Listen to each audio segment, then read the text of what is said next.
भारतीय डाकच्या नावानं लिंक पाठवून पनवेलमधील डॉक्टरच्या खात्यामधून 88,000 लंपास। पनवेल शहर पोलीस सायबर चोरट्याच्या शोधात। अज्ञात सायबर चोरट्याच्या विरोधात पनवेल शहर पोलीस ठाण्यामध्ये गुन्हा दाखल। कल्याणच्या वालधुनी नदीच्या पुलावर व्यापाऱ्यांची लूट। हेल्मेट घालून आलेल्या चोरट्यांनी पाठलाग करून व्यापाऱ्याच्या गळ्यातील 2.5 लाखाची चेन चोरली।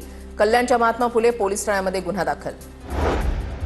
1 महिन्याच्या बाळाला अज्ञातानं प्लास्टिकच्या गोणीमध्ये सोडून दिलं। नालासोपाऱ्यामधल्या कळंब गावानजीकच्या जुन्या खाडी पुलावरची घटना। वसई विरार महापालिकेच्या रुग्णालयामध्ये बाळाला उपचारासाठी दाखल करण्यात आलं। बाळाची प्रकृती स्थिर। पुणे कृषी उत्पन्न बाजार समितीमध्ये पालेभाज्या फळभाज्यांची आवक घटली। पावसामुळे पालेभाज्या फळभाज्यांचे दर गगनाला। सर्वसामान्यांच्या खिशाला कात्री।